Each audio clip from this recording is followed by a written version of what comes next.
এই যে নুরুল ইসলাম ফারুকী রহমতুল্লাহ আলাইকে জবাই করা হয়েছে, এটা কোন নন মুসলিম করেছে? তৌহিদবাদী তো করেছে। আল্লাহ পাক জানে এটা কোন ধরনের তৌহিদ। বুঝতে পেরেছেন? তো এই ধরনের একটা ফেরকা আছে। এদেরকে কিভাবে চিনবেন? দুই ভাবে। এদের চেহারা অনেক বেশি কালো হয়। কি হয়? কালো। এক ধরনের গ্লু নাই চেহারার মধ্যে, গ্লু নাই। টুপি, চেহারা, দাড়ি উস্কো খুস্কো হয়ে থাকে। এটা আল্লাহর খাস দয়া আমাদের উপর। আমার Allah face is the index of, বলেন না, হার্ট। আর একটা এক্সটেনশন করেন, আমিশকন মাইন্ড হইবেন না। Face is the index of heart, soul. আপনার হার্ট এন্ড সোলের মধ্যে যেটা লালন করেন, চেহারার মধ্য দিয়ে সেটা প্রস্ফুটিত হবে। আমাদের মুরব্বী এখানে যারা বসে আছেন, আশেপাশে যারা মুরব্বী আছে, এন্তেকালের পরে দেখবেন চেহারা আরো খুলে, চেহারা আরো। Face is the index of mind. গুনাহ থাকতে পারে, কিন্তু আপনি জিজ্ঞেস করেন তাওয়াক্কুলের ক্ষেত্রে, ঈমানের ক্ষেত্রে আমাদের চেয়ে 100 গুণ এগিয়ে। আমার নবী দুনিয়া থেকে চলে গেছেন। নবী যখন চলে গেছেন, ভিতরের বাইরের ষড়যন্ত্র তো সব সময় ছিল। আমরা জানি ঈমানের 7 স্তম্ভ, আল্লাহ, রসুল, ফেরেশতা, দ্বীন, কিতাব, এগুলা সব আমাদের ঈমানের মৌলিক স্তম্ভ। আপনি সবকিছুতে বিশ্বাস করলেন, কিন্তু ভিতরের বাইরের ষড়যন্ত্র এসে পট করে আপনি বলে উঠলেন, আবু বকর সিদ্দিক রাদিয়াল্লাহু তাআলা আনহু সম্পর্কে আমার একটু কথা আছে। বুঝতে পেরেছেন? আপনি সবকিছু মেনেছেন, শুধু বলেছেন আবু বকর সিদ্দিকের উপর কথা আছে। কি হয়ে গেল? ক্রস, ক্রস হয়ে গেল। মেইন স্ট্রিম থেকে সরে গেছেন। মেইন স্ট্রিম থেকে আপনি যখন কথা আছে বলেছেন, যুগের আইম্মায়ে কেরাম এক যুগে দাঁড়িয়ে গেছেন। কি বলিস তুই? একজন দুইজন না, মুহাদ্দিস মুহাদ্দিসের কাতার থেকে দাঁড়িয়েছে, ফকিহ ফকির কাতার থেকে দাঁড়িয়েছে, ইলমুল কালাম তথা আকীদার আইম্মায়ে কেরাম আকীদার জায়গা থেকে দাঁড়িয়েছে, গ্রামারের আইম্মারা গ্রামার থেকে দাঁড়িয়েছে, উলুমে হাদিসের ইমামরা উলুমে হাদিস থেকে দাঁড়িয়েছে। এক যুগে বলছে মেইন স্ট্রিমে তোমার কোনো স্থান নাই। দেখছেন? এখন সব কিছু মানি, কোরআন, সুন্নাহ, ইজমা, কিয়াস, সপ্তস্তম্ভ, সাহাবায়ে কেরাম সব মানি, কিন্তু হযরত আলীর ব্যাপারে কথা আছে। হযরত আলীর ব্যাপারে কথা আছে। সমস্ত ইমাম দাঁড়িয়ে গেছে একসাথে, কথা বলেছে একজন, এটাকে বলে ফিরকা। কি বলে? ফিরকা। এখানে কয়জন দাঁড়িয়েছে? সীমাহীন। এটাকে বলে মেইন স্ট্রিম। এটাকে কে বলে? Main stream. এখন যিনি দাঁড়াচ্ছেন, যিনি নিজেকে পরিচয় দিচ্ছে আমি আসল মুসলমান। যেমন ইসলামের মধ্যে একটা ফিরকা এসেছে মুতাজিলা। কি বলে? মুতাজিলা। এখন কোন কেউ নামগ্রাম জানেন? অথচ এক সময় রাষ্ট্রীয় পৃষ্ঠপোষকতা পেয়েছে।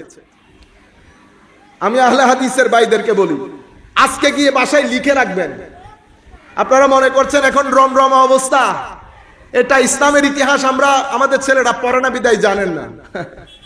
আজকে গিয়ে বাসায় নোট করে রাখবেন, বেশিতে 100 বছর, 100 বছর পরে কেউ চিনবেও না, কেউ চিনবেও না। ইতোপূর্বে মুতাজিলা সম্প্রদায়, আমি আপনাকে বলছি না, রাষ্ট্রীয় পৃষ্ঠপোষকতা পেয়েছে।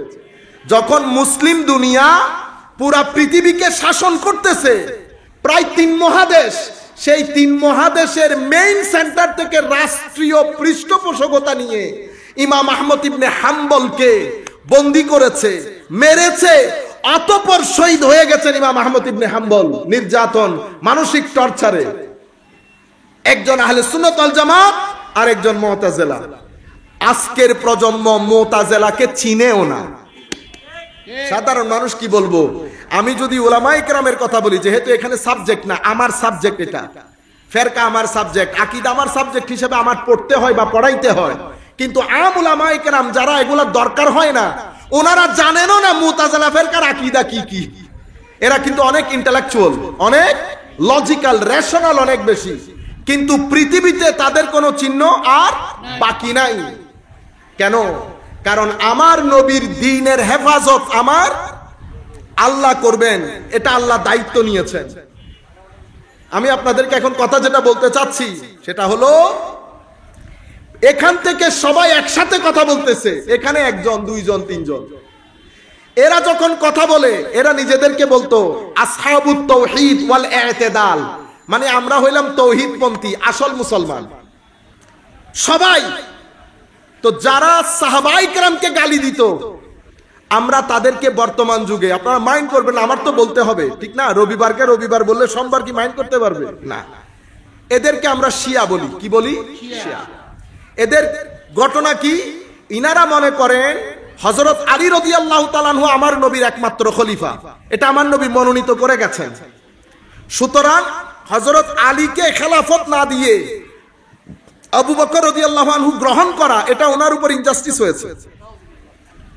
এরপর এটার উপর গালিগালাজের এক বাজার গরম করেছে, আমি ওই রাস্তায় যেতে চাই না, ওয়ালিয়াযু বিল্লাহ।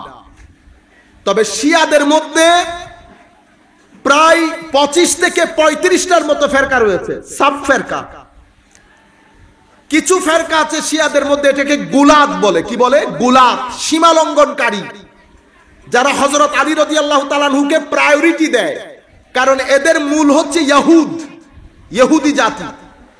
শিয়ারা তাদেরকে আবার কাফের মনে করে, মুসলমান মনে করে না। আমরা সেই জায়গায় যাব না, আমরা মেইন স্ট্রিম শিয়া নিয়ে কথা বলতেছি। সুতরাং এরা ফিরকা হয়ে গেছে, এরা ফিরকা হয়ে গেছে। মুতাজিলা ফিরকা হয়ে গেছে, সাহাবায়ে কেরামকে গালি দেয়। আরেক দল, এটা খারেজি বলি। কি বলি? খারেজি। খারেজি মানি এরা মাইন্ডসেটের দিক থেকে অতি মাত্রায় উগ্র, যারা মুসলমানদেরকে কথায় কথায় কাফের বলে এবং ছোটখাটো বিষয়ে সমগ্র মুসলমানকে গণহারে কাফের মুশরিক বলে মনে করে এবং সেই কারণে তাদেরকে জবাই করা ওয়াজিব মনে করে।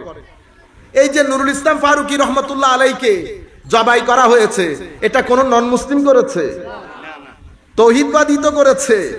আল্লাহ পাক জানে এটা কোন ধরনের তৌহিদ। বুঝতে পেরেছেন? তো এই ধরনের একটা ফেরকা আছে। এদেরকে কিভাবে চিনবেন? দুই ভাবে। এদের চেহারা অনেক বেশি কালো হয়। কি হয়? কালো, এক ধরনের ব্লু নাই, চেহারার মধ্যে ব্লু নাই। টুপি, চেহারা, দাড়ি উস্কো খুস্কো হয়ে থাকে। এটা আল্লাহর খাস দয়া আমাদের উপর। আমার Allah, face is the index of, বলেন না, হার্ট। আর একটা এক্সটেনশন করেন, আমিশকন মাইন্ড হইবেন না। Face is the index of heart, soul.